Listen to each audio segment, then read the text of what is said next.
Hello everyone, welcome to another video on the channel and welcome to another GT Sport FIA Nations 2020 Series Strategy Guide. This time we're taking a look at round 16. We're heading to the Nurburgring GP in Germany and it's an interesting round because of the car we're going to be driving. So for this round we are in the Pagani Zonda R. I think it's a first for the FIA Championships, certainly in the time that I've been playing the game. It's the racing version of the Pagani Zonda.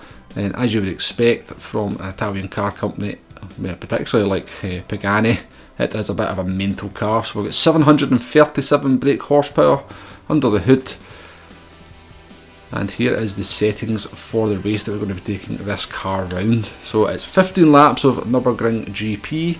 It's a rolling start. We have fuel at ×2, tyre wear at ×3, and we have both the racing soft and the racing medium tyre available.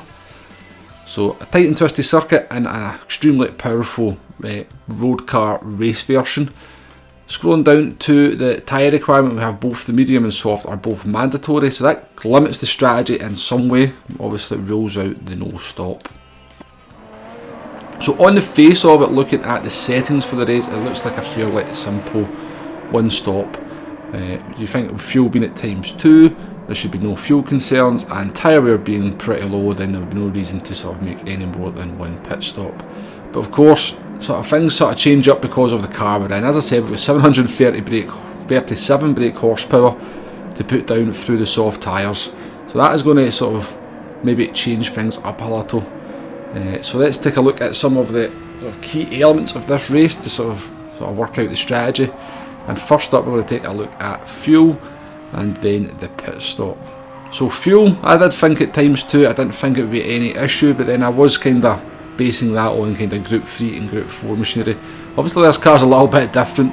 It's, as I said, 737 brake horsepower. It's not kind of tuned to sort of racing specifications, if you like, so it's not really sort of tuned to be conservative on the fuel, and so fuel for this one is very much going to be an issue. Now the car looks like going flat out is good for about 10.5 laps.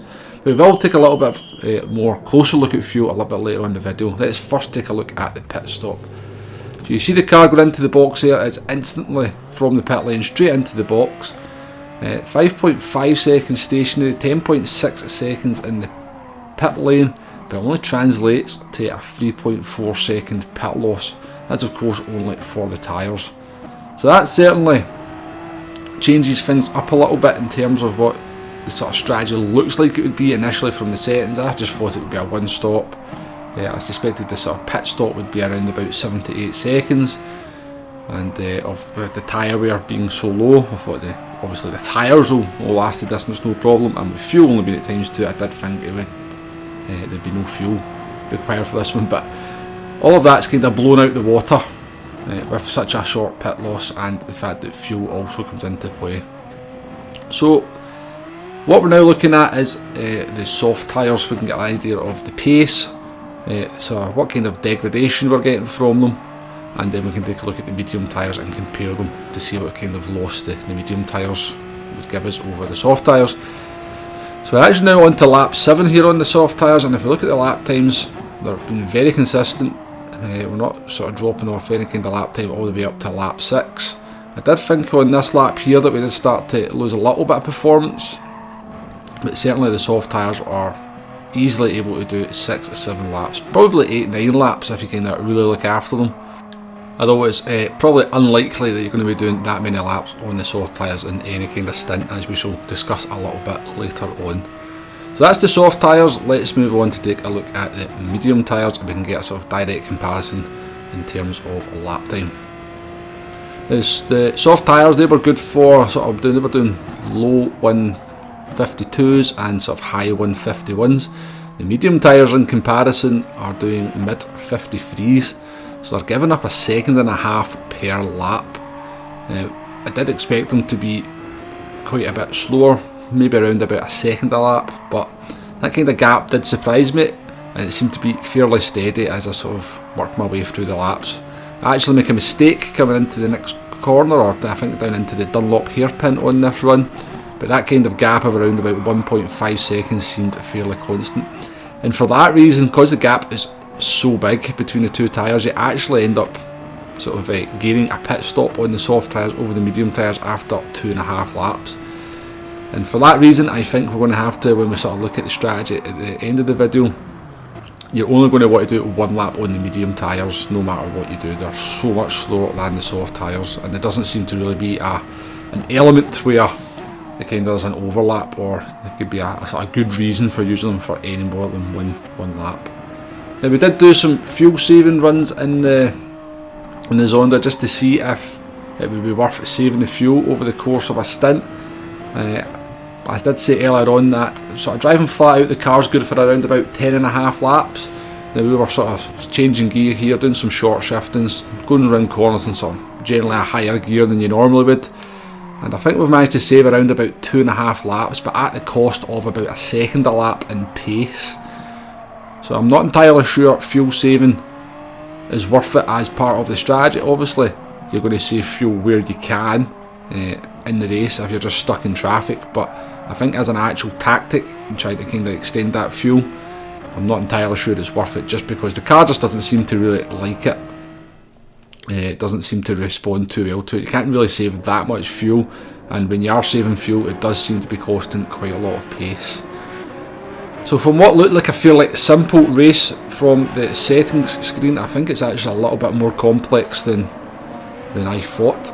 Now, from the pit loss only being 3.4 seconds and the fact that the medium tyres are hopeless, I think it has to be a 2-stopper for this one. Obviously, if you try and do a 1-stop, you maybe do 8-9 laps on the soft tyres, and then you're committed to 6-7 laps on the medium tyres, where you're giving up 1.5 seconds a lap per on pace. So I think the 1-stop just wouldn't work. I think anyone, if you try and do a long stint on the mediums, you're just going to be so slow, and it's just not worth it.